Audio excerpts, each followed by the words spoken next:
Good evening all of you and welcome the class of mathematics.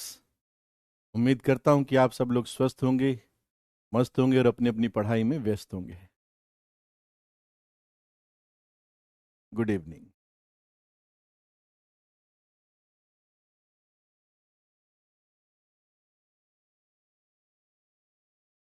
तो हम लोगों ने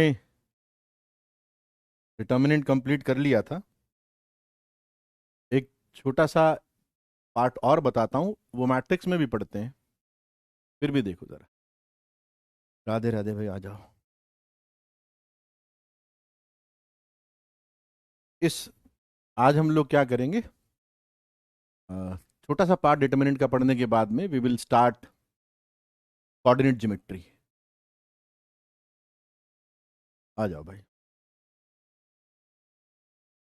तो क्या है, थॉट क्या है उसको समझो जरा। अपने पास में लेट्स से एक डिटर्मिनेंट है डी।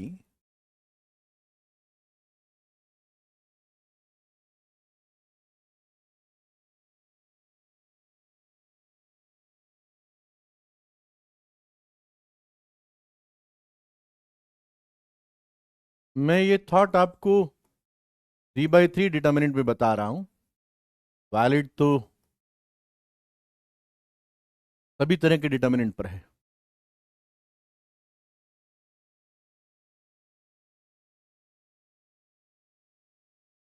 और एक दूसरा डिटर्मिनेंट मान लो, इसको डीसी बोल रहा हूं। इस डीसी में क्या किया मैंने, जितने भी एलिमेंट डी के अंदर हैं उनको सबको उनके कोफैक्टर से रिप्लेस कर दिया। सबको कोफैक्टर से रिप्लेस कर दिया। ये बन गया C11, this is C12, C13, 21, 22, 23, 31, 32, 33। तो दो डिटर्मिनेंट है मेरे पास में। ये जनरल 3/3 का डिटर्मिनेंट, और एक मैंने नया डिटर्मिनेंट तैयार किया जिसके अंदर मैंने क्या किया, हर एक एलिमेंट को उसके कोफैक्टर से रिप्लेस कर दिया। अब अगर तुम्हारे पास डी जीरो नहीं है, दिस विल इंप्लाई ये जो डीसी आपने बनाया ये डी का स्क्वायर होगा। ये थॉट बताने वाला हूं, बड़ा अच्छा थॉट है।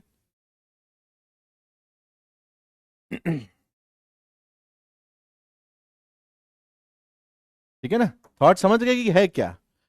एक डी है, एक उसके कोफैक्टर से बना हुआ डिटर्मिनेंट है, और अगर इसकी वैल्यू जीरो नहीं है तो इसकी वैल्यू डी का स्क्वायर है।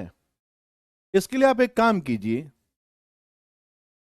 आप डी और डीसी को मल्टीप्लाई कर दीजिए। डी एंड डीसी को मल्टीप्लाई कर दीजिए। ओके। अब मल्टीप्लाई करते वक्त क्या करना भाई, अगर मैं डीसी को ये लिखूं तो किसी को कोई तकलीफ तो होगी नहीं कि सर डीसी जो है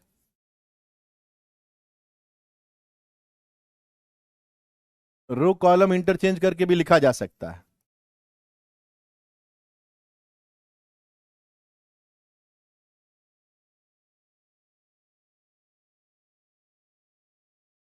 और इनटू डीसी, डीसी को मैं रोज को कॉलम में कन्वर्ट करके लिख रहा हूं क्योंकि मैं मल्टीप्लाई करना चाहता हूं ना, और मैं केवल रो कॉलम मल्टीप्लिकेशन ही लगाता हूं।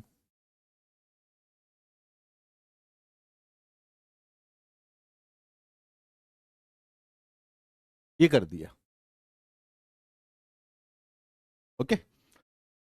सो अब जरा मल्टीप्लाई करते हैं। तुमको रो कॉलम करना आता है। This will B A11 C11, A12 C12, A13 C13, this ये पहला एलिमेंट बना। Then A11 C21, A11 C21, A12 C22 A13 C23 दस, फिर ये रो ये कॉलम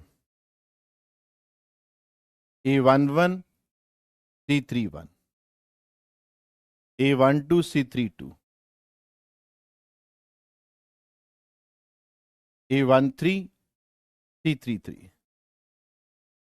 तो मैंने एक रो तो पूरी लिख दी आपके लिए। ओके, अब क्या तुम मुझे ये बता सकते हो कि व्हाट इज दिस, ये क्या है? A11 C11 plus A12 C12 plus A13 C13, ये आपने पढ़ा हुआ इसलिए पूछ रहा हूं कि क्या है ये।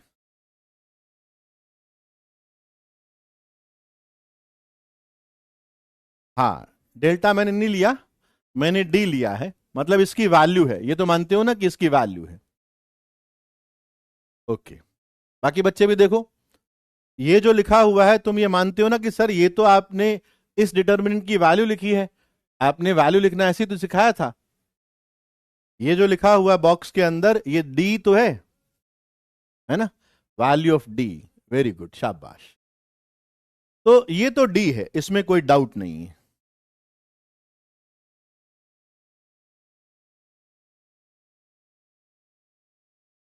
अब जरा ये बताओ कि ये क्या है,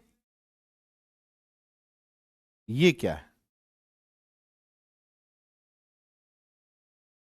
ये तो डी है, ये क्या है?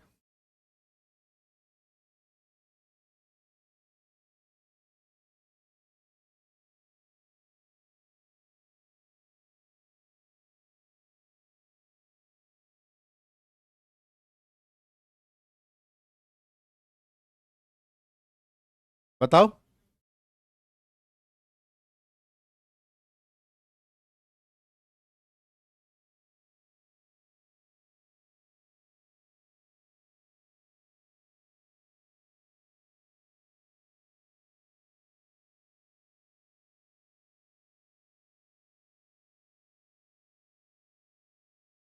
ये तो डी है, ये क्या है?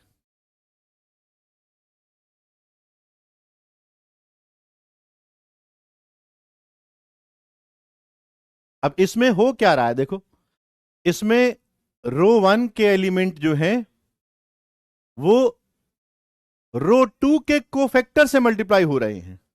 आप देख पा रहे हो कि सर रो वन के एलिमेंट रो टू के कॉरस्पॉन्डिंग एलिमेंट के कोफैक्टर से मल्टीप्लाई होके एड अप हो रहे हैं। रो वन के एलिमेंट रो टू के कॉरस्पॉन्डिंग एलिमेंट के कोफैक्टर से मल्टीप्लाई होके एड अप हो रहे हैं, है ना? यही हुआ ना? अच्छा, दूसरी बात, तुम मानते हो कि जब तुम इस रो के कोफैक्टर्स लिखते हो, इस रो के कोफैक्टर्स लिखते हो तो इन एलिमेंट का कोई भी कंट्रीब्यूशन नहीं होता। A21 का कोफैक्टर कैसे लिखते हो कि sir A21 minus of minor 12 होता है, इसको डिलीट कर देते हैं, इसको डिलीट कर देते हैं, A12 A33 A13 A32 ये लिखते हैं, है ना? तो मैं क्या कहना चाह रहा हूं कि जब हम रो टू के या किसी भी रो के कोफैक्टर लिखते हैं तो उस रो में लिखे गए एलिमेंट का कोई रोल नहीं होता, है ना? बात समझ में आ रही होगी। अगर मैं तुमको ये कहूं, ध्यान से समझना, बहुत अच्छी बात है, अगर मैं ये तुमको ये कहूं कि ये जो लिखा हुआ है ना, ये जो बॉक्स के अंदर लिखा हुआ है, ये वास्तव में देखा जाए तो इस डिटर्मिनेंट की वैल्यू है। मैंने रो टू की जगह पे A11 A12 A13 रिप्लेस कर दिया और बाकी वही रखा। पहले मुझे ये बताओ कि ये बात समझ में आई क्या कि ये जो लिखा हुआ है ये इस डिटर्मिनेंट की वैल्यू है।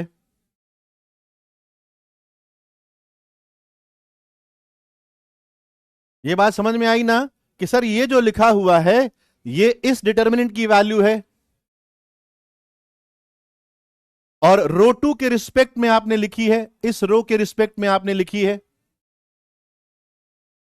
यू गॉट माई पॉइंट कि इस रो टू के रिस्पेक्ट में आपने जो लिखी है वो वैल्यू है यहां पर,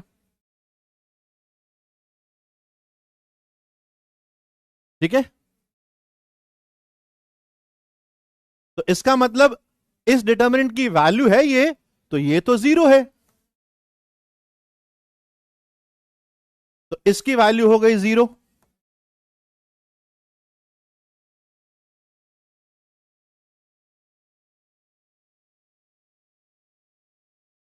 अब देखो A11C311, तो तुम कहोगे अब तो तुम समझ गए कि सर ये वाला जो है ना, इसमें रो वन के एलिमेंट रो थ्री के कोफैक्टर से मल्टीप्लाई हो रहे हैं, तो ये वाली जो है ये किस डिटर्मिनेंट की वैल्यू होगी?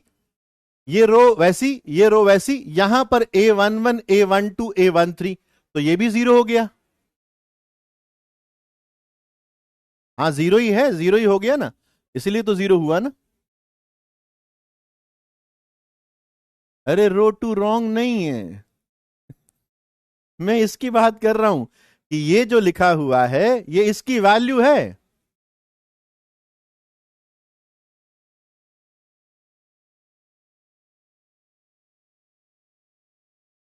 अरे ए A1, अच्छा ये कह रहे हो क्या? ये करेक्ट कर लो, इसमें कोई खास बात नहीं है। ये A11 है, वही एलिमेंट लिखे हैं जो ऊपर लिखे हो, A11 A12 A13। हाँ हाँ A11 कर दिया, वो तो कोई। फिर तुम कहोगे सर ये भी जीरो है, ये बात भी समझ में आ गई होगी। ओके, अब देखो जरा, डी इंटू डीसी का सेकेंड एलिमेंट क्या बनेगा? A21 A22 A23, इससे मल्टीप्लाई होंगे तो क्या आएगा? जीरो। जब A21 A22 A23 column two के कोफैक्टर से मल्टीप्लाई होगा तो क्या आएगा? सर डिटर्मिनेंट की वैल्यू आएगी डी। फिर second row column third zero, third row column one zero, third row column two zero, third row column three D.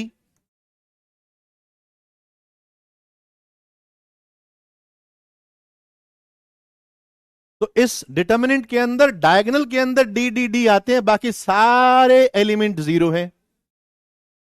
तो इसकी वैल्यू क्या हो गई? सर रो वन के रिस्पेक्ट में ओपन करो, डी डी स्क्वायर, मतलब डी क्यूब हो गई ना। तो D into D C is equals to D cube, ये हो गई। अगर डी जीरो नहीं है तो डिवाइड कर दीजिए, तो D C will be equals to D square.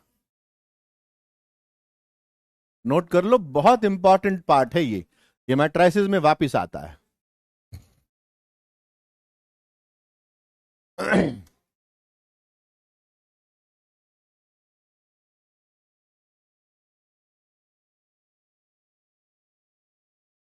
पहली रो को चेंज इसलिए नहीं किया क्योंकि मैं A12 A22 C23 इसके कोफैक्टर्स लिख रहा हूं यहां पर। ये जो है कोफैक्टर्स, ये किसके हैं?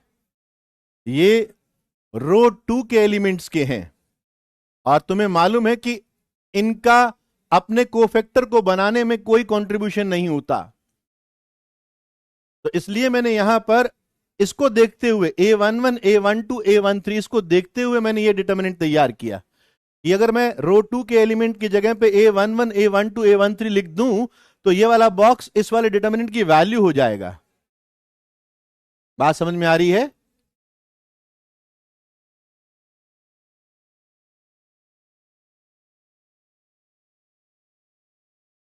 ठीक है ना? तो वो जीरो कैसे आता है वो भी बता रहा हूं कि वो जीरो कैसे आता है।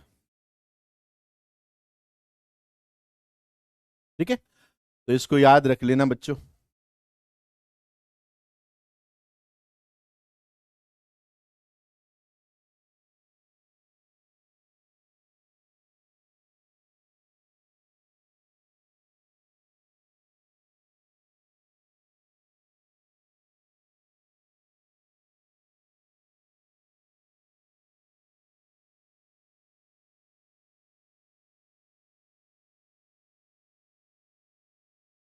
नहीं, प्रूफ को याद रखने की जरूरत नहीं है, ये याद रख लेना।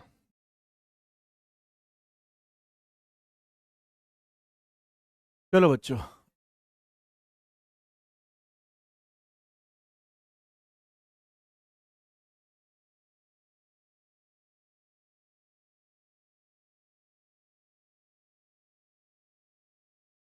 Coordinate geometry.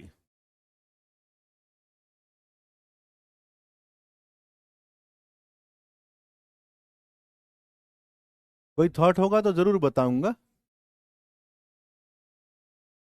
इस थॉट का कोई नाम नहीं है, बस ऐसे ही थॉट है ये। मैट्राइसिस के अंदर इसको थोड़ा और हम लोग पढ़ेंगे।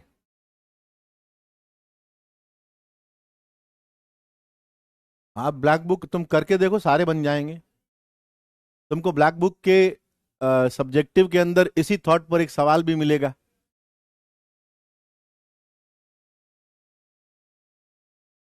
आ जरा कोऑर्डिनेट ज्योमेट्री के लिए थोड़ा सा हम लोग रिकॉल करते हैं जो हमने अभी तक ज्योमेट्री में पढ़ा हुआ है। इस थॉट पे एक क्वेश्चन तुमको मिल जाएगा, मेरे पास में शायद अभी तो कहीं लिखा नहीं होगा, बट सर्टेनली वो ब्लैक बुक के अंदर एक सवाल मिल जाएगा आपको। ब्लैक बुक के सब्जेक्टिव में जाना, वो सवाल अलग से नजर आएगा। कोऑर्डिनेट ज्योमेट्री बहुत इजी है, बट बशर्ते अगर आप उसको ढंग से पढ़ें तो, नहीं तो यही कोऑर्डिनेट ज्योमेट्री आपको बहुत तकलीफ देगी।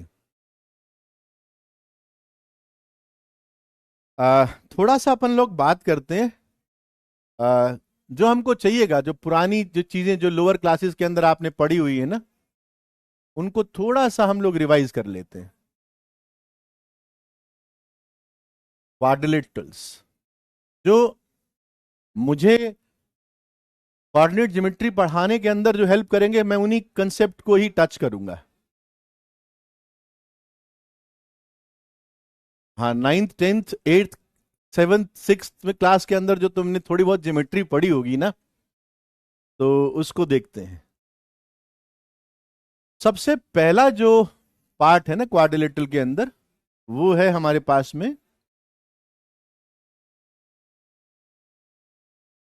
पैरेललोग्राम। ठीक है। पैरेललोग्राम क्या होता है तुम सब जानते हो।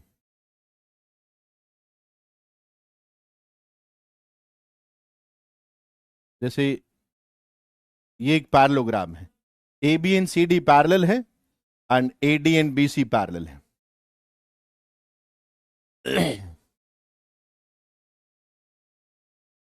स्ट्रेट लाइन तो दो तीन लेक्चर बाद में शुरू होगा, अभी तो सिर्फ ज्योमेट्री चलेगी। अब जैसे मान लो मैं ये कहूं कि मुझे आ, ये प्रूव करना है कि एक क्वाड्रिलेटरल पैरेललोग्राम है, हाउ टू प्रूव।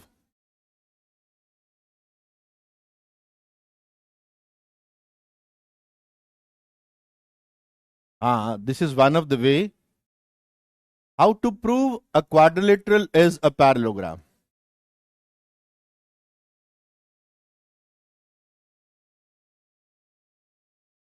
पैरेललोग्राम को शॉर्ट में ऐसे लिख दिया मैंने, हाउ टू प्रूव। हाँ, one way is opposite pair of sides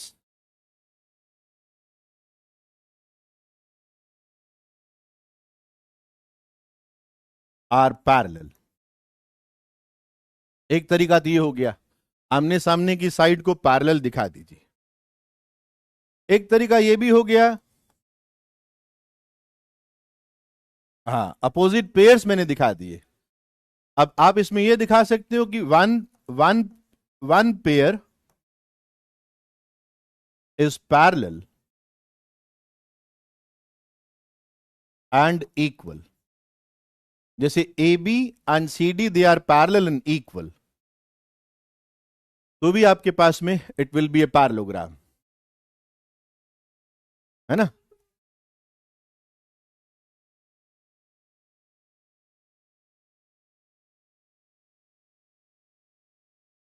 और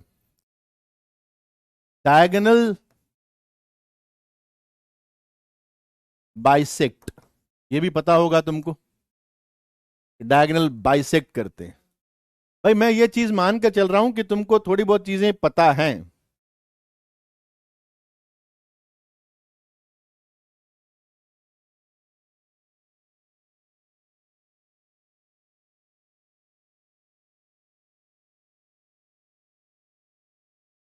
या both opposite pair are equal, ये तो मैं मान के चल रहा हूं कि तुमको पता है। जो मेरे काम की चीज है मैं वो आपको बताऊंगा।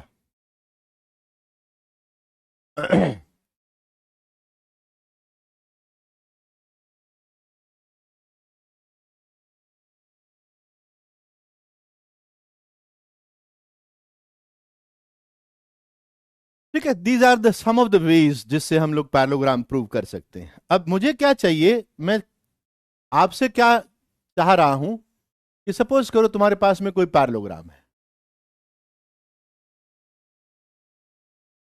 और तुमको इसका एरिया भी मालूम होगा। Area is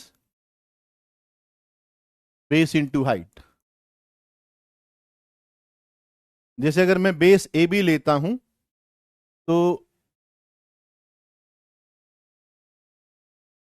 A B and C D के बीच का डिस्टेंस, जैसे यहां से एक परपेंडिकुलर ड्रॉप किया, let's say the length of the perpendicular is P1, तो A B into P1 is the area of this parallelogram. Now see, मैं किस फॉर्म के अंदर आपको याद करवाने में इंटरेस्टेड हूं। आप एक काम करो, ए बी और सी डी के बीच का डिस्टेंस P1 है, आप ए डी और बी सी के बीच का डिस्टेंस निकाल लो। आप इसको एक्सटेंड कर दो और यहां पर एक परपेंडिकुलर ड्रॉप कर दो। तो ये आपका इन दोनों पैरेलल लाइंस के बीच का डिस्टेंस आ गया, और P1 इन दोनों पैरेलल लाइन के बीच में डिस्टेंस है। Let's say this is P2, okay. और मान लो ये जो एंगल है इन दोनों लाइंस के बीच में, A B and A D के बीच में एंगल थीटा है। तो P1 P2 एंड थीटा के बीच में मैं एरिया एक्सप्रेस करना चाह रहा हूं, ओके। अब जैसे तुमने कहा कि बेस इंटू हाइट, तो तुमने यहां पर इसको लिखा कि ए बी इंटू हाइट आपने P1 बोली है। अब अगर आप ए बी को देखो तो इस ट्राइंगल के अंदर, let's say triangle A B M right angle triangle है, तो इसमें बोल सकता हूं मैं कि P2, ये थीटा, ये तो तुमको मालूम है ना कि अगर ये थीटा है तो ये एंगल भी थीटा है, this angle is also theta. ये दो पैरेलल लाइन है और ये ट्रांसवर्सल है, तो ये थीटा तो ये थीटा। तो P2 upon A B, P2 upon A B मेरे हिसाब से ये साइन थीटा बन गया। तो A B is P2 upon sine theta, A B is P2 upon sine theta. तो मैं आपको ये कह रहा हूं कि आप एक काम कीजिएगा, इसको याद रखना।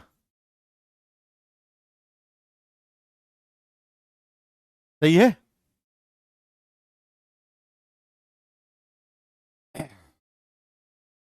ये याद रखना, बस ये मेरे काम का है।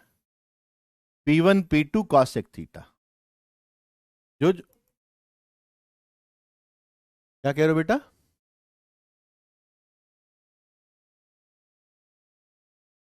सुनाई नहीं दे रहा।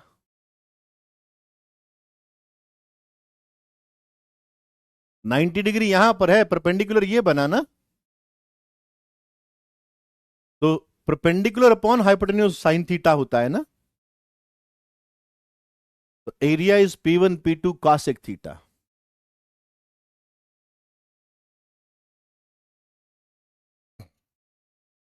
नोट डाउन कर लो, जो जो चीजें इंपॉर्टेंट है उनको लिखते जाओ।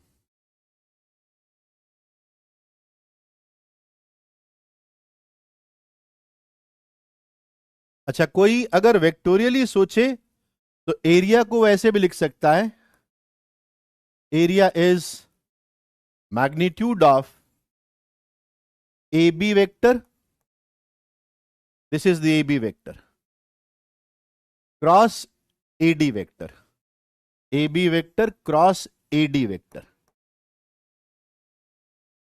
अगर आपको याद हो थोड़ा सा वेक्टर प्रोडक्ट, तो ये ए बी वेक्टर का मैग्नीट्यूड ए डी वेक्टर का मैग्नीट्यूड साइन थीटा, इसके बराबर भी हो, याद है? हम्म।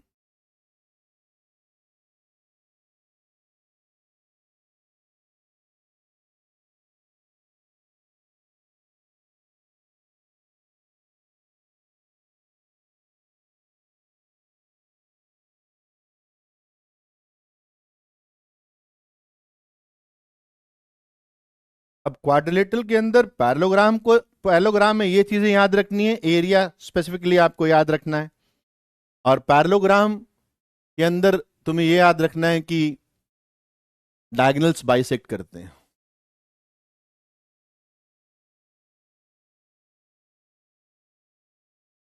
फिर पैरेललोग्राम के अंदर ही देखो एक चीज और आती है, विच इज योर रेक्टेंगल। अब इसके ऊपर मैं ज्यादा बात नहीं करूंगा, रेक्टेंगल आप बहुत अच्छे से जानते हैं कि रेक्टेंगल होता क्या ये आपका रेक्टेंगल है ना। अब मुझे इसमें कोई इंटरेस्ट नहीं है कि सर इसका एरिया क्या होता है ना, या इसका पेरीमीटर कैसे मापते हैं, वो सब तुम जानते हो। मैं एक बात आपको याद रखने के लिए कहूंगा, ये भी शायद आप जानते हो कि इसके जो डायगोनल होते हैं they are equal, A C and B D they are equal.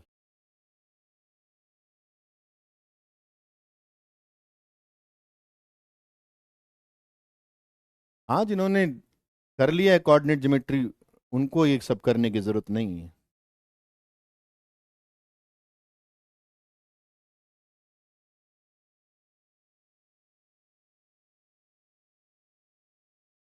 जो चीजें बता रहा हूं बस उनको याद रख लेना, बाकी कभी जरूरत नहीं पड़ेगी किसी भी चीज की आपको।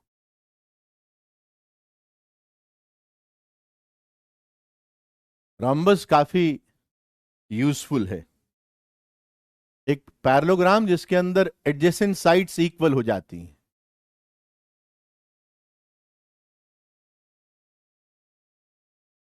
अब जैसे ही एडजेसेंट साइड्स ए बी और ए डी इक्वल हुई तो तुमने कह दिया फिर तो चारों साइड्स बराबर हैं, all the four sides are equal.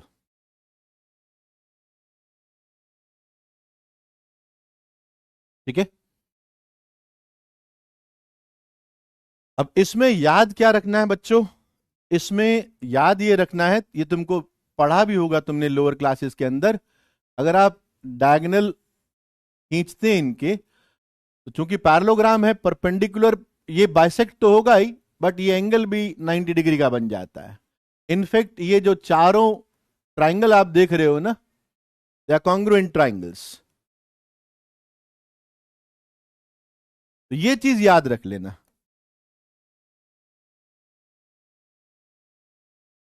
Diagonals bisect at 90 degree, perpendicularly bisection. और अगर मैं ये कह दूं कि इसका area in terms of diagonal की length, let's say A C D one है और बी डी डी टू है, तो area of this is half of D one D two. ये सब पढ़ा हुआ है तुम्हारा। अच्छा, मैं एक बात बोल सकता हूं ना कि रोम्बस के अंदर पी वन और पी टू बराबर होते हैं। समझ रहे हो पी वन पी टू किसको बोल रहा हूं? दिस इज पी वन, और अगर आप सीबी को एक्सटेंड करोगे, इस पे परपेंडिकुलर ड्रॉप करोगे, इसको P2 बोल रहा हूं। आई होप तुम देख पा रहे हो कि हाँ P1 और P2 बराबर हैं sir. Yes, rhombus is necessarily a parallelogram, parallelogram के अंदर ही rhombus आता है।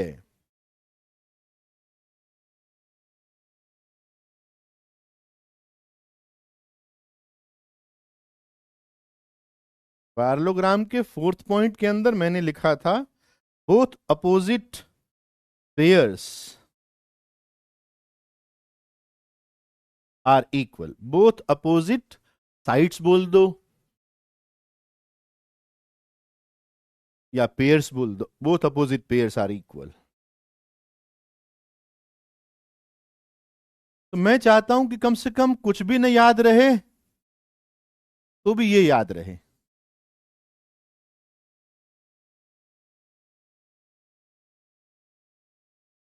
Nobody is going to ask you कि स्क्वायर रोम्बस होता है नहीं होता है। जो मेरे काम की चीजें हैं ना, मैं वो जरूर बताऊंगा।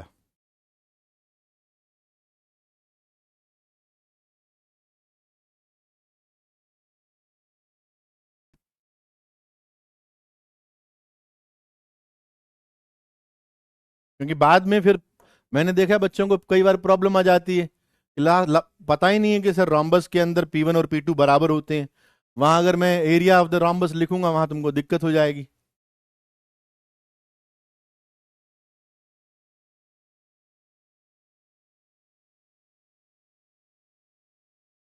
ट्रेपीजियम,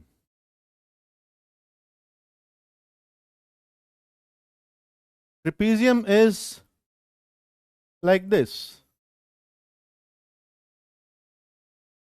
ये ट्रेपीजियम है। एक पेयर पैरेलल का है, जैसे A B and C D, ये पैरेलल हैं। अब ट्रेपीजियम में भी मुझे क्या चाहिए,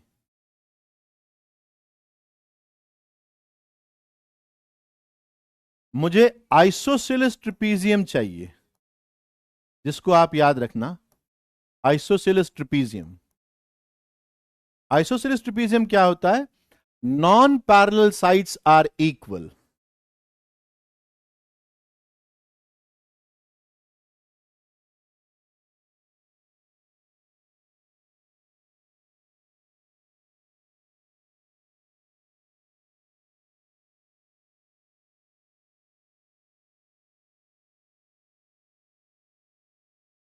नॉन पैरेलल साइड्स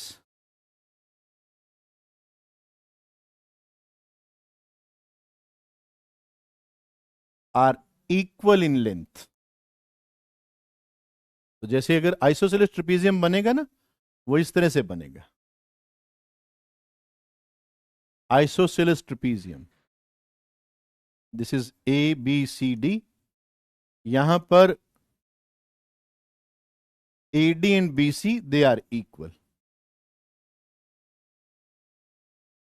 मेरे हिसाब से तुम इस बात को समझ जाओगे कि फिर तो अगर ए डी और बी सी बराबर हैं तो ये एंगल भी बराबर होंगे, ऑब्वियस सी बात है।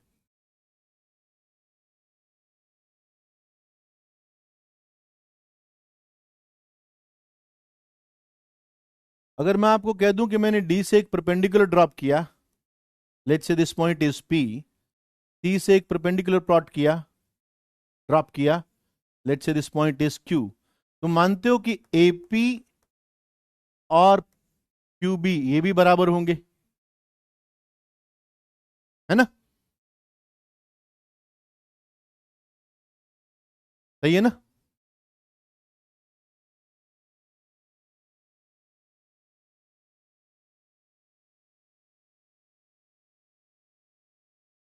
बात समझ में आ गई? तो ये जो थीटा है ये एंगल भी बराबर है, एंड एपी एंड क्यूबी भी बराबर है। बस रिकॉल कर लो। एक चीज जरा, इस बात से तुम एग्री करते हो क्या, if A trapezium is inscribed, a trapezium is inscribed, in a circle,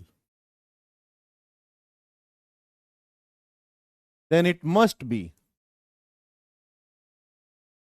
isosceles. सही बोल रहा हूं?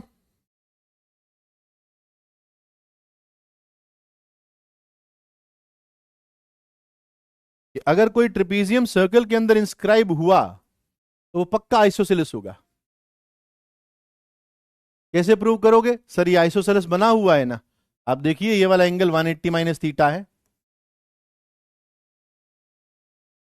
This is 90 theta, 90 minus theta plus 90 180 minus theta, तो this is 180 minus theta, this is theta, this is theta, this is 180 minus theta. यही तो cyclic quadrilateral होता है। Cyclic quadrilateral मतलब एक सर्कल के अंदर आने वाला क्वाड्रिलेटरल जिसके अपोजिट एंगल्स का सम 180 होता है।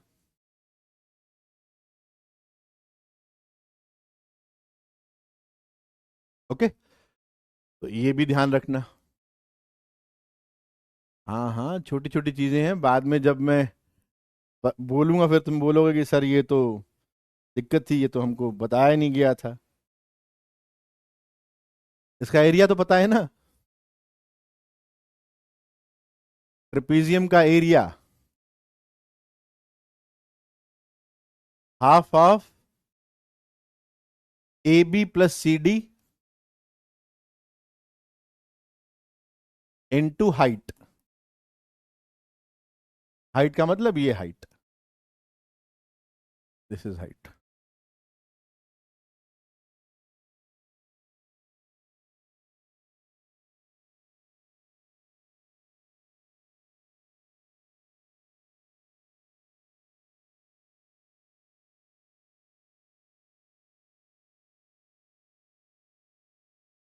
लिखते जाओ, कोई डाउट हो पूछते जाना।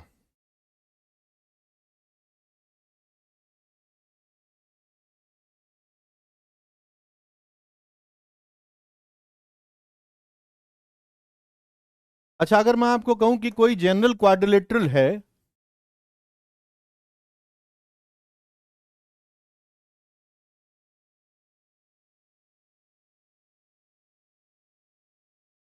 जनरल क्वाड्रिलेटरल है, लेट्स से ये ए बी सी डी, क्या आप ये प्रूव कर सकते हैं कि इसके एरिया को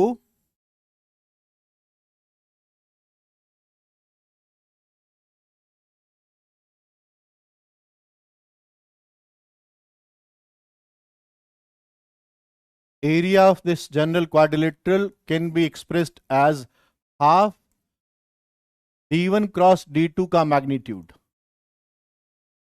ये मालूम है क्या तुमको?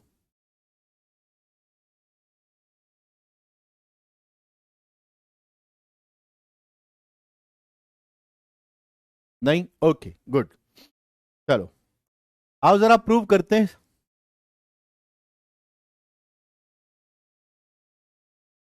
Trapezium inscribed in a circle is isosceles trapezium. चलो इसको प्रूव करते हैं। मैंने इसको P बोल दिया and let's say this angle is theta, और मैं कह रहा हूं कि जो एरिया है ना, एरिया ऑफ दिस क्वाड्रिलेटरल, ये इन चार ट्रायंगल के एरिया का सम है। ठीक है, मतलब I want to convey this only, ये जो चार ट्रायंगल नजर आ रहे हैं ना, P B C, P C D, P D A, P A B, इन चारों ट्रायंगल के एरिया का सम। अगर मैं आपको, चलो थोड़ा ऐसा लिख देते हैं, डेल्टा वन, डेल्टा टू, ये डेल्टा थ्री वाला ट्रायंगल, ये डेल्टा फोर वाला ट्रायंगल, इनके एरिया का सम निकालते हैं। डेल्टा वन निकालो तो हाफ, अब सॉल्यूशन ऑफ ट्रायंगल यूज कर रहा हूं, P B P C sine theta, P B P C sine theta. चलो डेल्टा टू निकालो, half P C P D sine pi minus theta, half P C P D Sin pi minus theta is sin theta. Then delta 3 half PD PA. PD PA. This is also theta. Sin theta.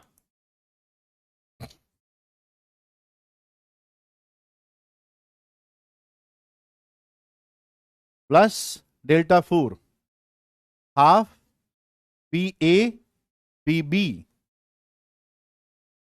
PA PB and sin pi minus theta, that is sin theta. तो मैंने चारों triangle के area का सम लिख दिया.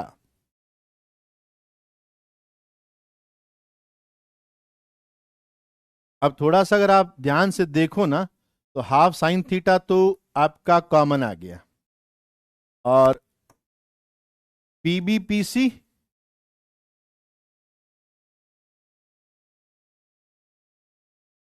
मेरे हिसाब से इन दोनों से पीसी कॉमन ले लूं. पीसी कॉमन ले लिया. PB plus PD. PB plus PD.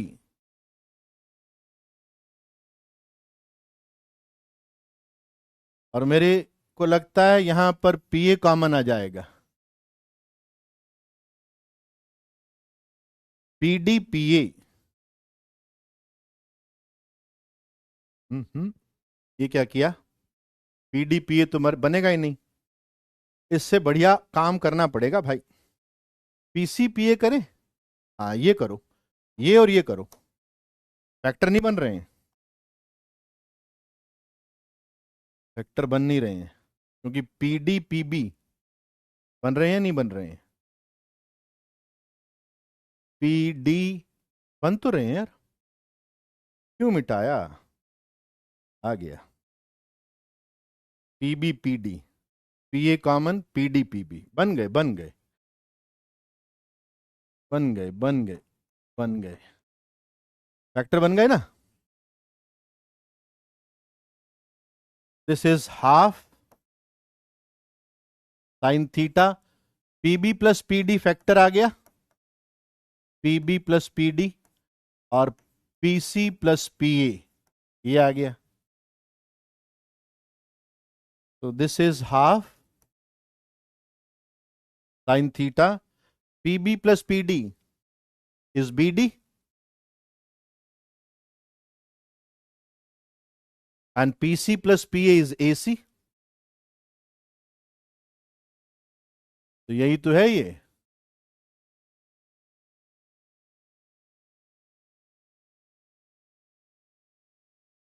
बन रहे हैं, बन रहे हैं, बन रहे हैं भाई, बन रहे हैं.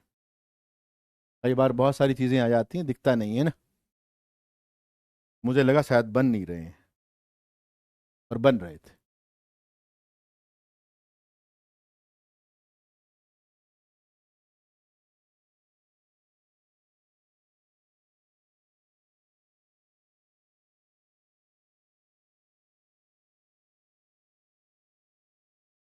तो ये याद रख लेना, जनरल क्वाड्रिलेटरल के लिए प्रूफ दे दिया.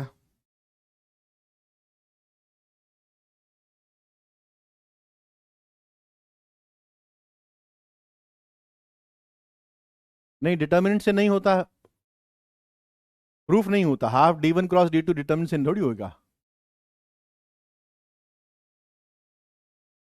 वो तो जब डिटर्मिनेंट की हेल्प से थोड़ा बताऊंगा आगे, तब बात बनेगी. अब एक और चीज बताता हूं, वो भी काफी काम की है. It is known as Ptolemy theorem.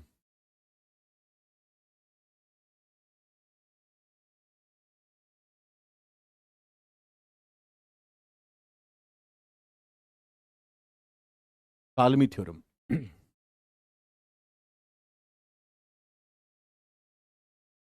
Ptolemy Ptolemy क्या कहता है?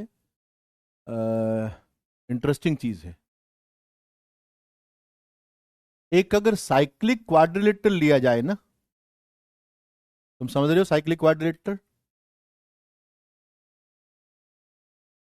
एक सर्कल के अंदर इंस्क्राइब्ड क्वाड्रिलेटरल.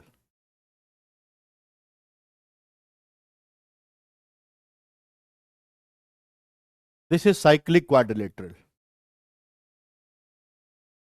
क्रॉस प्रोडक्ट ही तो था, half D1 cross D2 magnitude. तुमको मालूम है कि इसके अंदर अपोजिट एंगल का सम 180 डिग्री होता है। But what Ptolemy did is something very good.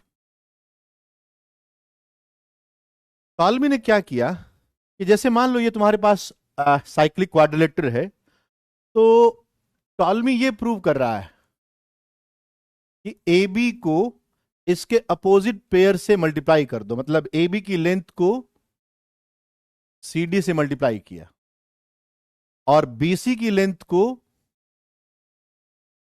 इसके अपोजिट एडी से मल्टीप्लाई किया। A B multiplied by C D, B C multiplied by A D, और इन दोनों को जोड़ दिया। Sum of these two is comes out A C into B D, diagonal का प्रोडक्ट बन जाता है, डायगोनल का प्रोडक्ट बन जाता है। व्हाट आई मीन टू से, जैसे ए बी की लेंथ ए मान लो, इसकी लेंथ बी, इसकी लेंथ सी और एडी की लेंथ डी, तो A C plus B D, A C plus B D is equals to diagonal की लेंथ का प्रोडक्ट। ये टॉलमी थ्योरम है। Very very very useful.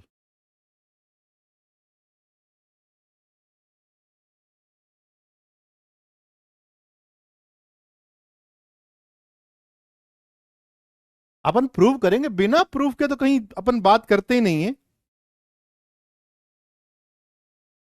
बिना प्रूफ के तो कोई बात होती नहीं है। Let's begin with the proof. My proof is inspired from A C and B D. ठीक है, मैंने कहा कि देखो, अगर आप बीडी को देखो ना, बीडी को, let's say this angle is theta. जैसे मैं यहां थीटा मार्क करता हूं, अपने आप हाथ चल के यहां पहुंच जाता है और यहां पाई माइनस थीटा मार्क कर देता है, क्योंकि ये साइक्लिक क्वाड्रिलेटरल है। अब मैंने कहा देखो, बीडी की लेंथ मुझे चाहिए, मैं ट्राइंगल एबीडी के अंदर कोसाइन रूल लगा रहा हूं। बीडी स्क्वायर, अब तुमको कोसाइन रूल तो याद होगा ना, BD square is equals to A square plus D square, A square plus D square minus 2AD cos theta. यही तो कोसाइन रूल है ना, देखना जरा, मैंने गलत तो नहीं लगाया।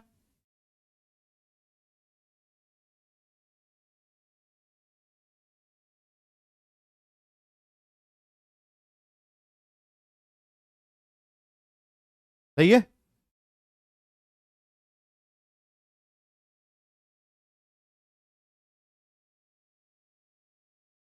कोई गलती तो नहीं करी ना?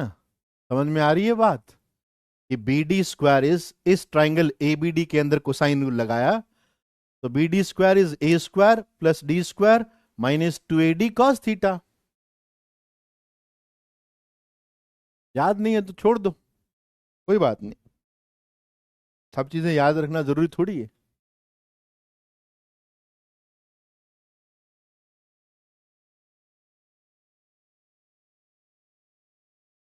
ओके, अब कोई बच्चा बोलेगा कि सर मैंने बी डी स्क्वायर की वैल्यू ट्राइंगल डीबीसी से देखी, मैंने ट्राइंगल डीबीसी से देखी बी डी स्क्वायर की वैल्यू, ट्राइंगल डीबीसी में it will be B square plus C square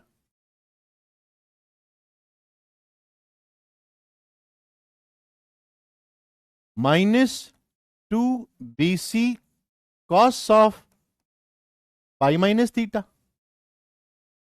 and cos of pi minus theta is minus cos theta, तो 2BC cos theta. I hope this is clear.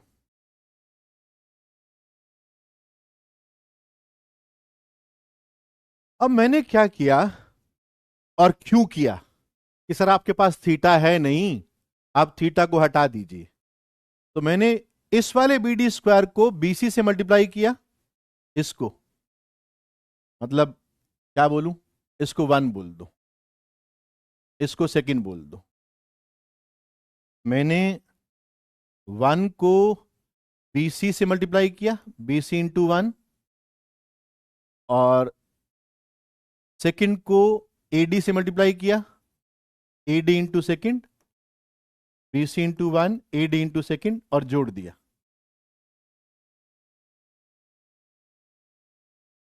ताकि एक theta वाला term खत्म हो जाए, झंझट खत्म हो। तो मेरे हिसाब से यहां पर आ गया BC plus AD BD square, left में तो ये आ गया, और राइट में आया BC multiplied by A square plus D square plus AD multiplied by B square plus C square. मैं सही करता जा रहा हूं ना, देखते जाना भाई, कैलकुलेशन है। यहां लिखा हुआ है, आई मल्ट थोड़ा बड़ा लिख देता हूं।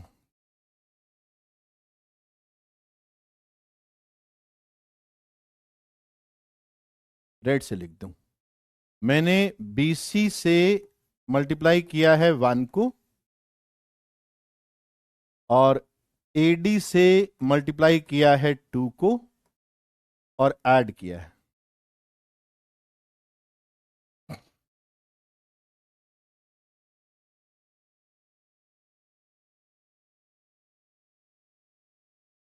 ओके, नाउ सी, जरा फैक्टर बनाते हैं। यहां दिख रहा है बी सी ए स्क्वायर, यहां दिख रहा है ए डी सी स्क्वायर, है ना, बी सी ए स्क्वायर और ये ए डी सी स्क्वायर। तो ए सी कॉमन ले लूं, ए सी कॉमन, तो this will be A B, A C common A B plus C D. फिर B C D square A B D square, तो B D common, factor बना रहा हूं, कोई खास बात नहीं है, B D common C D plus A B. तो मैंने कहा मैं फैक्टर बना रहा हूं, कोई खास बात नहीं है, देख लेना। A C plus B D, A B plus C D. देखो जरा मैंने फैक्टर सही बनाए क्या?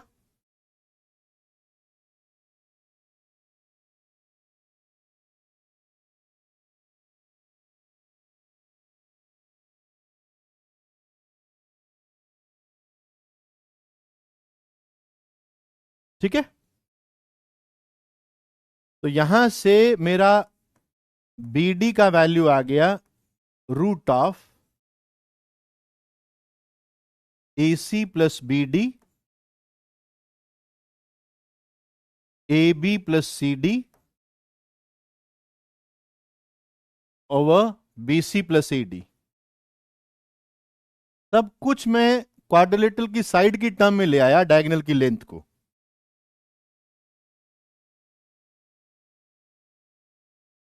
मुझे लगता है सेम काम अगर तुम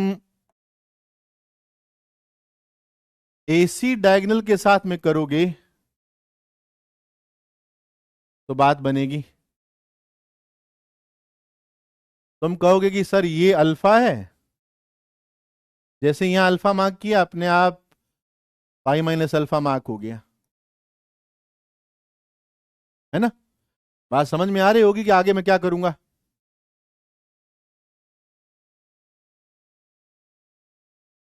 इक्वेशन 1 ये रही बच्चे, ये रही।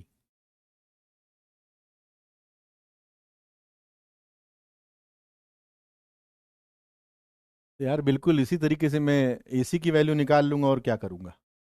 देखो ए सी स्क्वायर ट्राइंगल, ए ये ब्लू वाला ए बी सी ट्राइंगल के अंदर,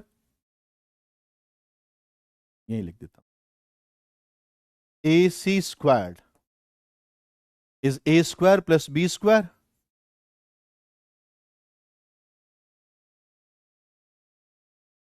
-2ab cos अल्फा। यार ये वाला पार्ट वैसे ना तुमको करना चाहिए। और इसी ए सी स्क्वाड को ट्राइंगल ए सी डी के अंदर देखो, है ना। ए सी स्क्वायर को दो जगह है ना, डायगोनल है, तो दो ट्राइंगल बनते हैं, तो दो ट्राइंगल में देखो, तो A C square is C square plus D square. इस बार कॉस पाई माइनस अल्फा होगा तो प्लस हो जाएगा, +2 CD कॉस अल्फा। इसको 3 नंबर बोल दो, इसको 4 नंबर बोल दो।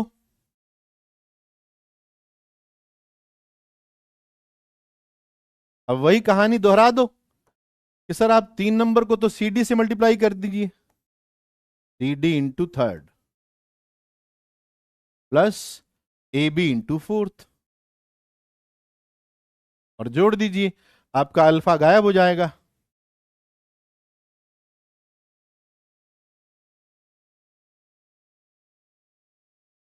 ये आ गया CD +AB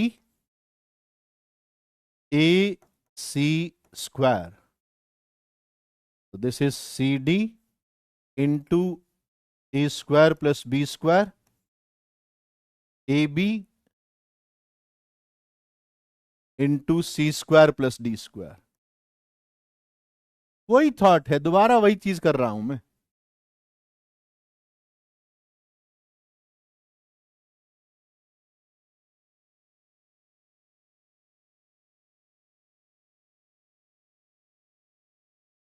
CD A² ABC², मैं तो यहां से कॉमन ले रहा हूं,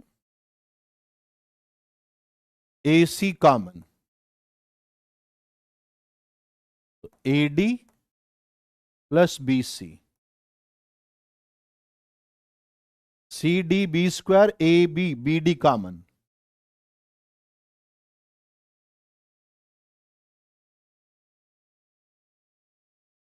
सही कर रहा हूं क्या? डायरेक्ट रिजल्ट लिख दूं? नहीं, प्रूव करने में मेरे को मजा आता है यार। CD A² पर थोड़ा वो भी होता है कि यार ये वाला पार्ट इनको करना चाहिए। तो AC कॉमन AD और AC कॉमन BC, फिर यहां पर DB common BC, BD common BC। थोड़ा आलस भी आता है, ऐसा नहीं है। BD common BC plus BD common ED।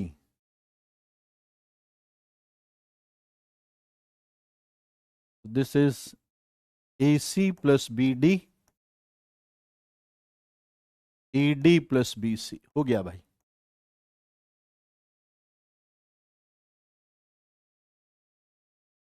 तो अब मैं लिख रहा हूं कि AC जो है, it is root of AC प्लस BD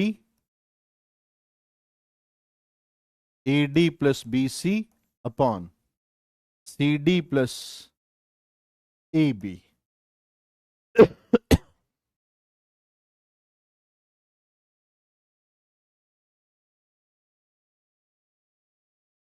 कोसाइन रूल का कितना ब्यूटीफुल एप्लीकेशन है। याद नहीं रखना है, फील करना, मैथ्स को फील करना होता है।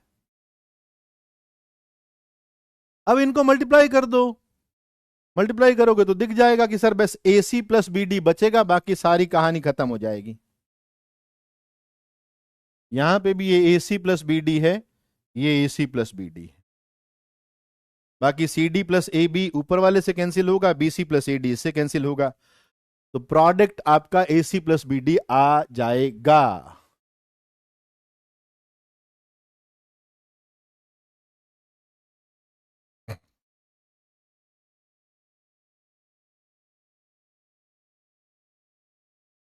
हाँ, अब तो कर ही लोगे।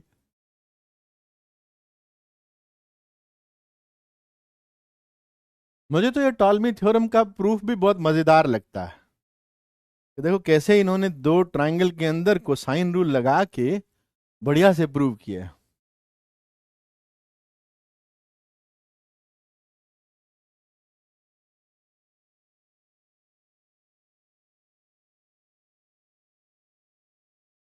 तुम बताओ भाई कि जब एडवांस के पेपर के बाद में हम सॉल्व करते हैं तो हमारे स्टूडेंट से सारे बन जाते हैं, तो हमसे नहीं बनेंगे?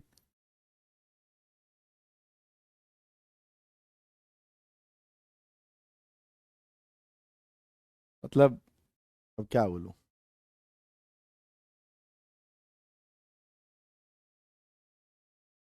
Area of cyclic quadrilateral prove कर सकते हो आप। एरिया जो है मैं लिख देता हूं, अब मैं प्रूफ उसका नहीं दूंगा, अपने से करने की कोशिश करना। एरिया ऑफ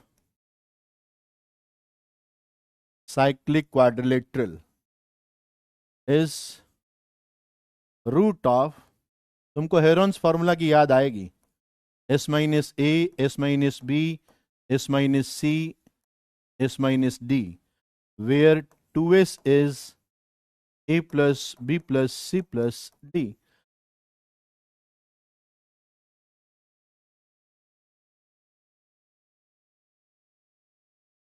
मेहनत करके फाइंड करते हैं यार।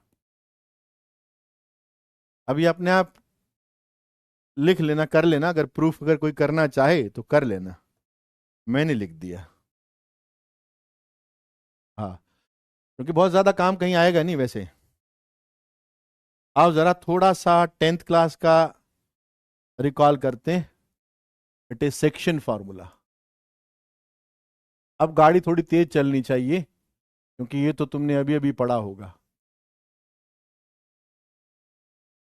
जैसे कोई लाइन है और ए के कोऑर्डिनेट आपके पास में x1 y1 है और बी के कोऑर्डिनेट x2 y2 है, और मैं कहूं कि एक पॉइंट है P जो इन दोनों को इंटरनली एंस टू एम के रेशियो में डिवाइड कर रहा है, और the coordinate of P point is XP YP। तो ये XP और YP निकालना, तुमने तो रटा हुआ होगा, तुम तो तुरंत निकाल सकते हो। तो ये तो बड़ी फ्रेश मेमोरी है, सही बात है।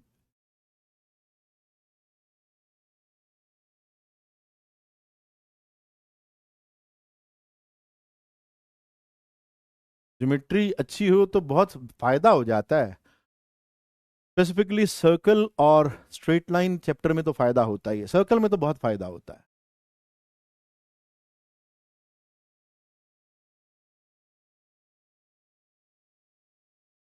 हेरोन्स का प्रूफ तो बेटा मैंने बताया था सॉल्यूशन ऑफ ट्राइंगल के अंदर, जितना मुझे याद आ रहा है।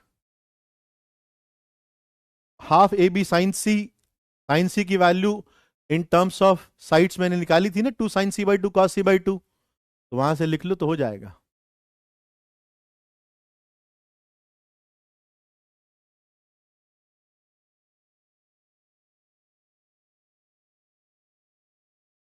आओ जरा प्रूफ करते हैं, बिना प्रूफ के मजा नहीं आता। प्रूफ करने के लिए मैं कोऑर्डिनेट पे सोच रहा हूं। कोऑर्डिनेट प्लेन में पड़ा हुआ एक लाइन है। मैंने क्या किया, मैंने एक line parallel to X axis खींचा और एक line parallel to Y axis B से और पी से। Let's say this point is Q, Q तो मानूंगा आगे, इसको आर बोल देते हैं, ठीक है ना। तो मानोगे कि आर का जो एब्सीसा है वो तो x2 रहेगा, और ऑर्डिनेट आपके पास में yp रहेगा।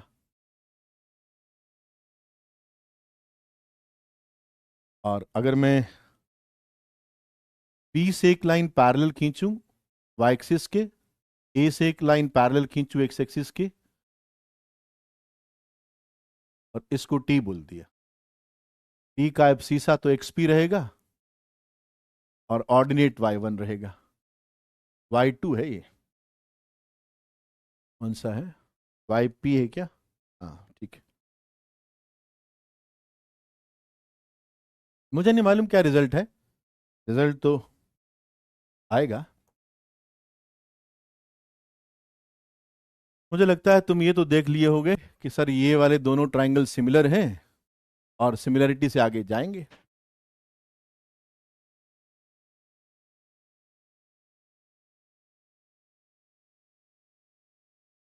तो सिमिलरिटी से AP upon PB, AP upon PB is equals to AT upon PR is equals to PT upon BR. अब AP upon PB is N ratio M और AT मेरे हिसाब से XP माइनस X1 और PR is X2 minus XP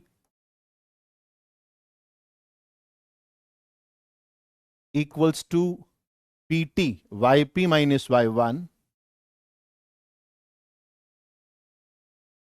BR is Y2 minus YP. बस हो गया. अब इन दोनों को क्रॉस मल्टीप्लाई कर दो.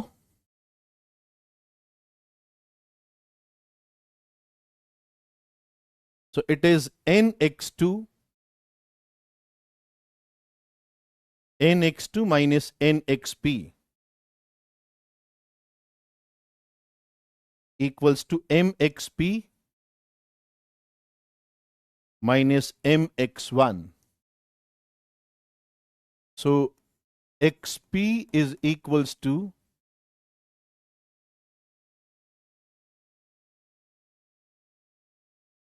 MX1 plus NX2 over M plus N.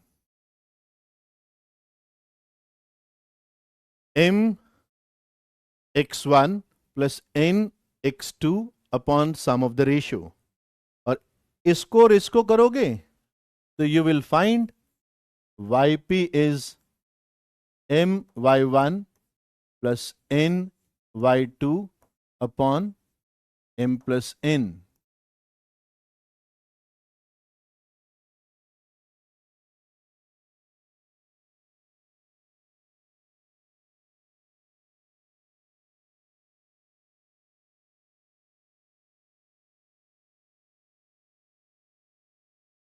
अब देखो ये तो फॉर्मूला तुमने 10th क्लास के अंदर पढ़ा होगा. इसको बोलते हैं इंटरनल सेक्शन फॉर्मूला.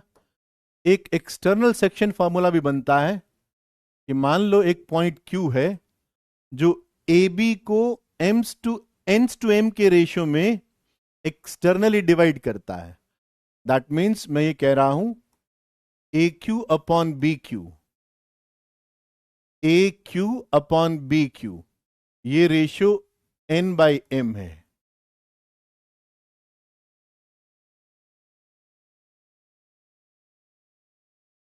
तो यू कैन फाइंड बिल्कुल सिमिलरली. अगर मैं इसके कोऑर्डिनेट XQ और YQ बोल देता हूं तो तुम बिल्कुल आइडेंटिकल तरीके से ट्रायंगल बना के, अब इस बार कौन सा बनाओगे? A को ज्वाइन किया P को, मतलब एक ट्रायंगल ये, let's say this is D. तो Q D A, एक तो ये ले लेना और एक B वाला, A और B से ज्वाइन करना है बस. और एक ट्रायंगल आप ये ले लेना.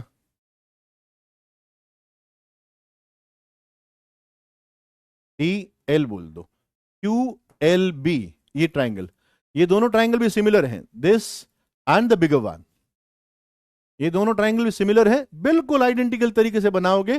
व्हाट यू विल फाइंड, उस रिजल्ट को मैं लिख रहा हूं. X Q will be equals to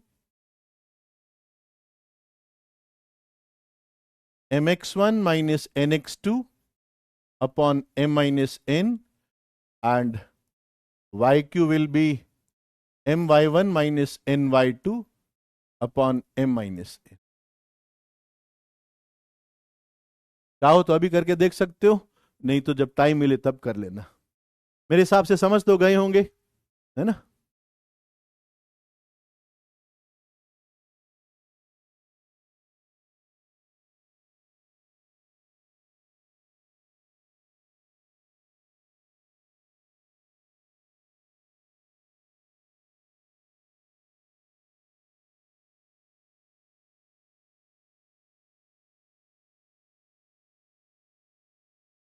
ये बड़ा इंटरेस्टिंग जो बताया है ना मैंने, ये जैसे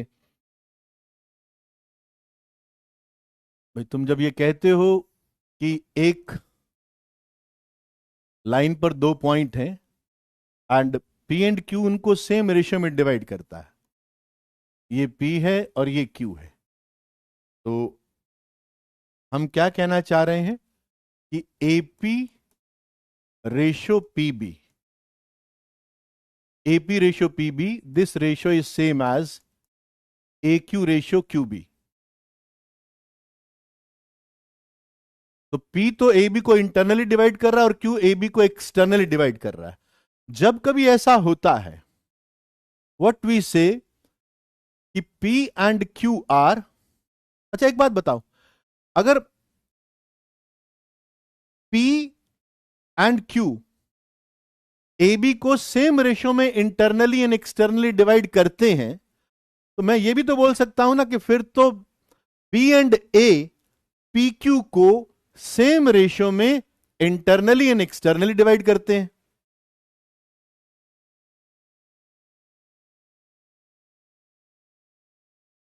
क्या बोलना चाह रहा हूं, समझ में आया? कि अगर AP अपॉन PB मतलब P and Q, they are dividing AP, P and Q are dividing AB in the same ratio. P internally divide कर रहा है, Q AB को एक्सटर्नली डिवाइड कर रहा है। तो क्या मैं ऐसा बोल सकता हूं कि भाई PQ को AB सेम रेशियो में डिवाइड करते हैं, B इंटरनली डिवाइड करता है और A एक्सटर्नली डिवाइड करता है? भाई क्या इससे ये सुनो जरा फिर मेरे को बताओ, ये समझ में आया क्या कि B जो है PQ को जिस रेशियो में डिवाइड कर रहा है, वो रेशियो क्या है? PB रेशियो BQ या QB is same as PA ratio AQ। क्या मैं ये बोल सकता हूं क्या?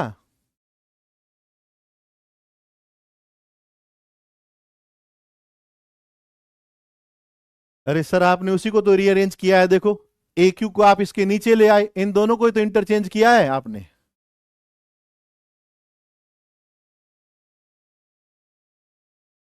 है ना?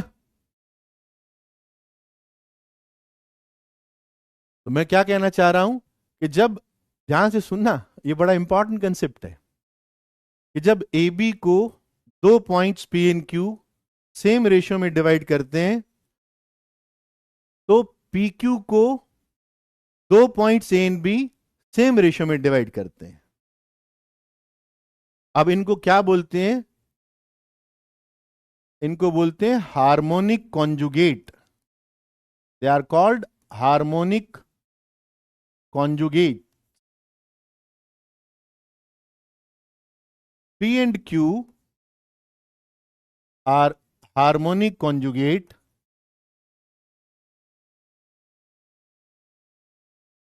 with respect to A and B। या तुम ये भी बोल सकते हो A and B are harmonic conjugate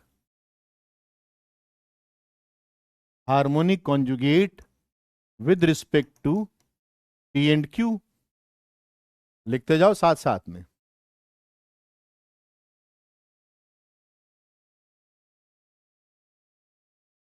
They are called harmonic conjugate। P and Q are harmonic conjugate with respect to A and B, and A and B are harmonic conjugate with respect to P and Q।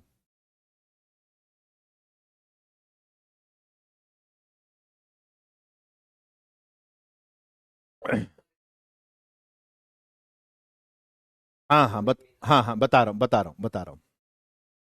अब इसको समझो कि भाई इसको harmonic क्यों आया भाई। इसमें ना कोई से भी आप एंड पॉइंट पकड़ लो, जैसे मैंने अभी ए पकड़ा, तुम क्यू भी ले सकते हो, क्यू पे भी बता दूंगा। अगर मैं ए को देखता हूं ना, तो हम ये प्रूव कर सकते हैं एपी की लेंथ, ए बी की लेंथ एंड ए क्यू की length, they these lengths form a harmonic progression.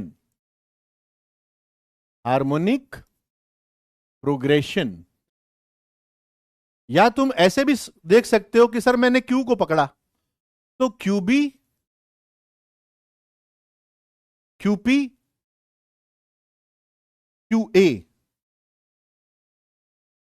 Are in HP. अभी प्रूव कर देते हैं इसको। वहां से इन्होंने हार्मोनिक शब्द लिया है कि हार्मोनिक कॉन्जुगेट है। अगर कभी ऐसा होता है ना कि ए बी को, दो पॉइंट को पी एंड क्यू अगर हार्मोनिक कॉन्जुगेट्स हैं उसके, तो तीन जो लेंथ्स हैं, अगर ए से देखते हो तो A P, A B, A Q, they form harmonic progression. इधर से देखते हो तो Q B, Q P, Q A form harmonic progression. चलो एक को प्रूव कर देते हैं।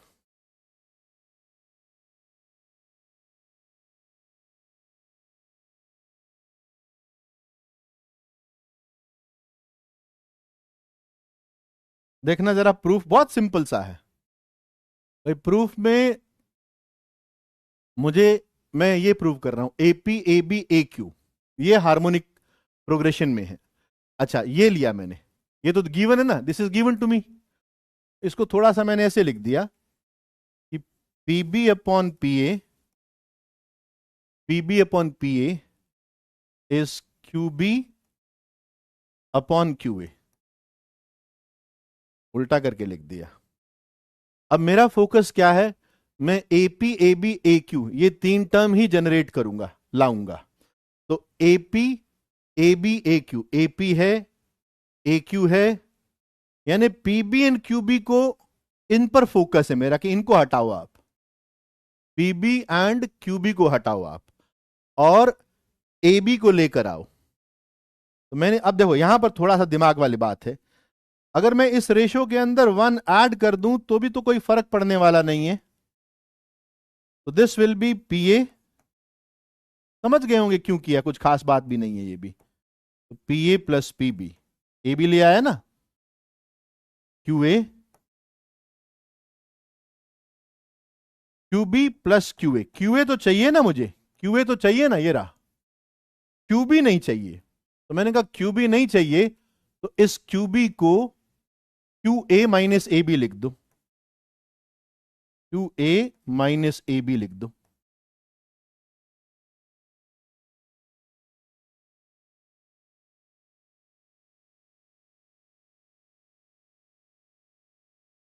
अब देखो, P A plus P B तो हो गया A B, P A plus P B हो गया ए बी तो चाहिए, तो ये आ गया A B upon P A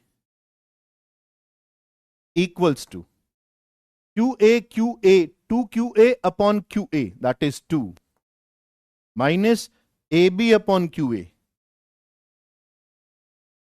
A B upon Q A. बस हो गया। इस माइनस वाली टर्म को इधर ले आओ, तो A B upon P A plus A B upon Q A is equals to two, A B से डिवाइड कर दे, तो this implies one upon A P plus one upon A Q equals to 2 upon AB, which implies AP, AB, AQ are in harmonic progression.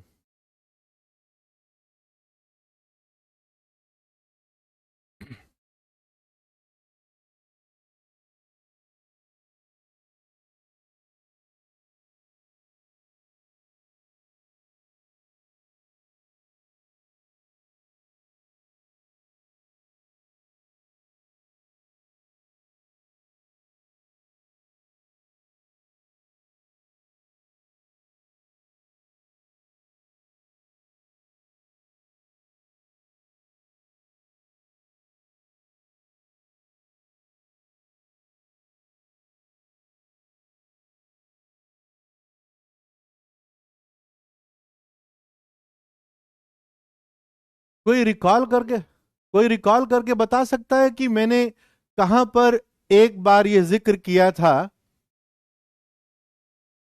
Solution of triangle के अंदर, कि दो points को दो और points internally and externally same ratio में divide कर रहे हैं।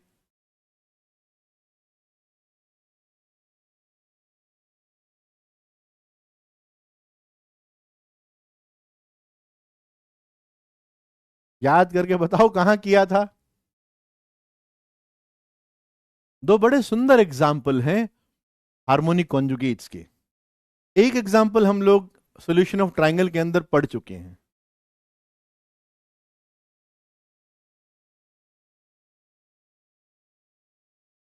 अभी याद करवाता हूं, याद आएगा। अगर किसी को याद है तो बताओ।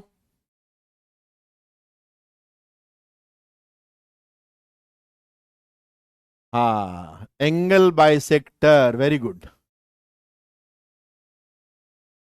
मैंने आपको यह बताया था कि ट्रायंगल एबीसी में अगर कोई एक इंटरनल एंगल का बाइसेक्टर ड्रॉ करते हो और ये सामने वाली साइड बीसी को डी पर कट करता है, तो तुमको मैंने बताया था ना कि BD BD ratio DC, this is equals to A B ratio A C. पहले तो ये बताओ, ये याद है या भूल गए? बीडी रेशो डीसी तुमको बताया था या नहीं बताया था? पहले तो ये बता दो, या मुझे ही गलत ध्यान आ रहा है? बताया था यार।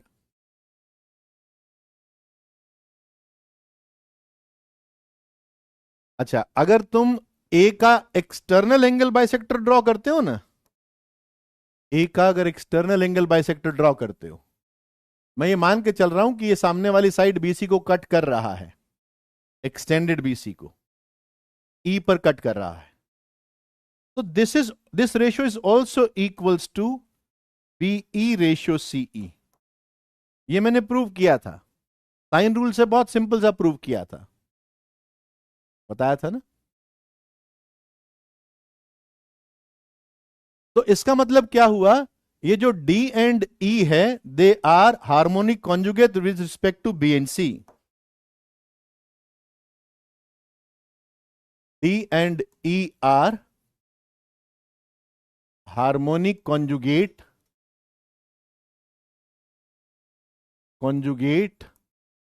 With respect to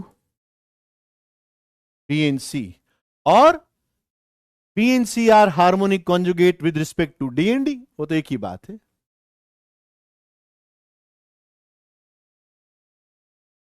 internal bisector theorem या एक्सटर्नल बाइसेक्टर थ्योरम, एक ही बात है।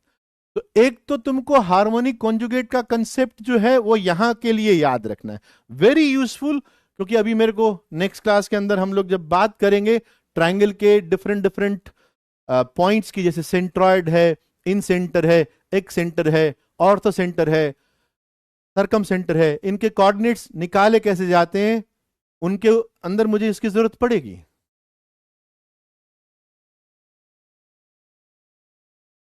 ठीक है, ओके। दूसरी बात, ये तो तुमको खैर हो भी सकता है याद हो, दूसरा हार्मोनिक कॉन्जुगेट कहां पर मिलता है, ये देखो जरा। जैसे मान लो कि ये आपके पास में एक सर्कल है और एक सर्कल आपके पास में यहां पर है, non intersecting non touching circle ले रहा हूं।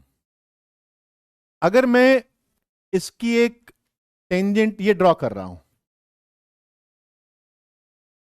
एक टेंजेंट मैंने ड्रॉ की, and suppose this tangent intersects the line joining the centres at some point Q। ये सेंटर्स हैं, सर्कल के सेंटर हैं C1 एंड C2। पहले तो तुम ये बताओ कि तुम ये मानते हो कि अगर मैं एक टेंजेंट और यहां से ड्रॉ करता हूं तो ये टेंजेंट भी C1 C2 को लाइन को वहीं पर कट करेगी जहां पर उसने कट किया है, Q पर ही जाकर मीट करेगी। क्यों ऐसा क्यों? कि सर एक बात बताओ, जो हमने 10th क्लास में पढ़ा, इस छोटे सर्कल पर Q से दो टेंजेंट खींची तो दो टेंजेंट ने इस एंगल को बाइसेक्ट कर दिया, मतलब QC2 is an angle bisector of this angle. ये बताया होगा, पक्का बताया होगा कि ये जो लाइन है ये इस एंगल का एंगल बाइसेक्टर है ना। अब सिमिलरली तुम सोचो, बड़े सर्कल पर क्यू से टेंजेंट खींची, तो फिर बड़े सर्कल के लिए भी तो क्यू C1 जो लाइन है वो एंगल बाइसेक्टर का काम करेगी, सेम एंगल को बाइसेक्ट करेगी। तो C1 C2 and Q will be collinear, है ना। C1 C2 and Q will be collinear, है ना। आज समझ में आया नहीं आया?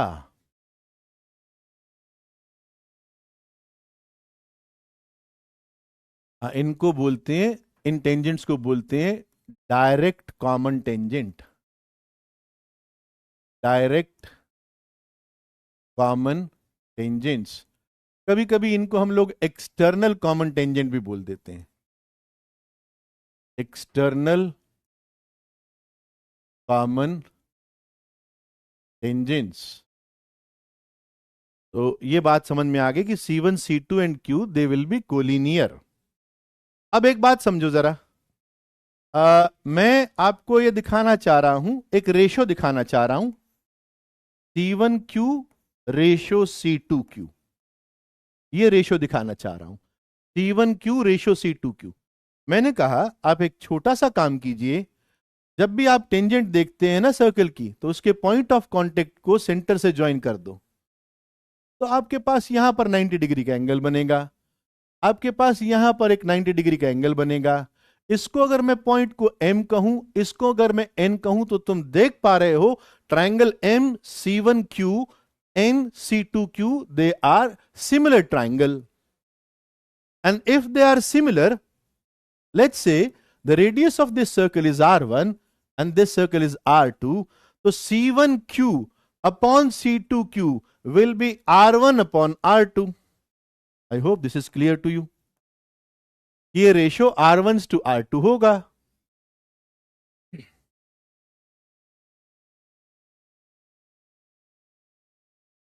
यहां तक बात समझ में आ गई होगी, बड़ी इजी सी बात है ना। अब जरा एक बात और देखो, क्या मैं एक और तरह की टेंजेंट दिखा सकता हूं इसमें? देखना जरा, एक ये टेंजेंट, इसने C1 C2 को ज्वाइन करने वाली लाइन को P पर कट किया, और मेरे को लगता है अब ये तो तुम समझ जाओगे कि सर सेम लॉजिक से आप कहोगे कि ये टेंजेंट भी P से पास करेगी, है ना, क्योंकि P से दो टेंजेंट, देखो दो टेंजेंट गई हैं। Let's say this point is T, तो PT, this point is R। Sir PT and PR दो टेंजेंट हैं इस बड़े वाले सर्कल पर, तो ये PC1 एंगल बाइसेक्टर होगा, सिमिलरली PC2 एक एंगल बाइसेक्टर होगा सेम एंगल का, ये भी एंगल उतना ही है जितना ये है, तो ये तो स्ट्रेट लाइन हुई ना। तो C1 PC2 कोलिनियर होंगे, ये भी हमने प्रूव कर दिया।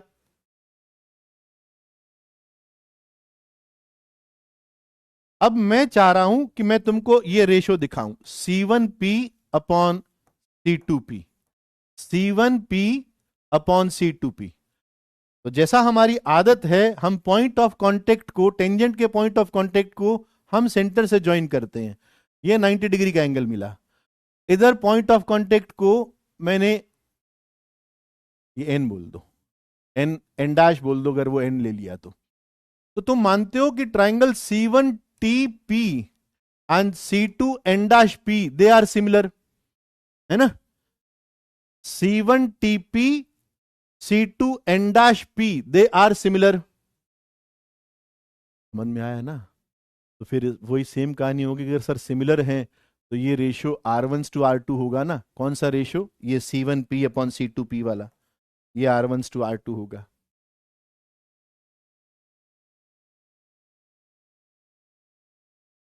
ठीक है, अब क्या हुआ कि सर C1 C2 को P एंड Q ने सेम रेशियो में डिवाइड किया है। C1 C2 सेंटर्स को ज्वाइन करने वाली लाइन को P एंड Q ने सेम रेशियो में डिवाइड किया है, तो P and Q are harmonic conjugate with respect to C1 C2। तो ये दो हार्मोनिक कॉन्जुगेट आप याद रखना। ये जो रेड वाली टेंजेंट्स होती है ना, इनको ट्रांसवर्स कॉमन टेंजेंट बोलते हैं, TCT, transverse common tangents, TCT। इनको कभी कभी इंटरनल कॉमन टेंजेंट भी बोल देते हैं, इंटरनल कॉमन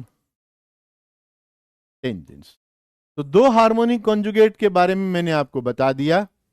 ओके, हाँ भाई, जूम वाले बच्चे कुछ पूछना चाह रहे थे बच्चों? वैसे तो हाँ बोलो।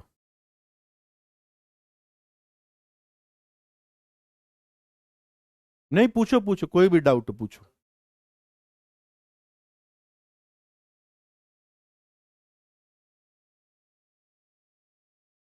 हाँ, कोई रेलेवेंट पॉइंट होगा जिसमें मुझे लगेगा कि भाई आ, ये पॉइंट पूछने वाला है था, तो आप माइक का यूज करो, मुझे कोई दिक्कत नहीं है। बट हाँ, ये जरूर है कि कॉन्टिन्यूसली अगर माइक का यूज होगा तो एज ए टीचर पढ़ाने में थोड़ी दिक्कत होगी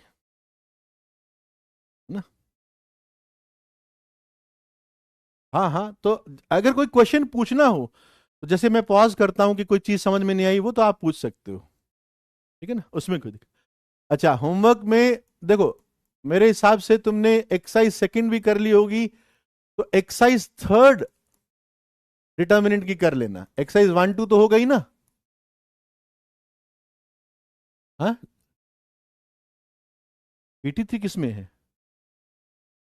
अच्छा हाँ, भूल गया मैं, PT3 भी कर लेना, ठीक है ना। और अगर मान लो कोई, देखो यार, कम डाउट होंगे तो मैं भी बता सकता हूं, बट मैं देखता हूं कई बार डाउट डिस्कस करता हूं तो पूरा पूछ लेते हैं, फिर उसके लिए मुझे सॉल्यूशंस के लिए बोलना पड़ता है।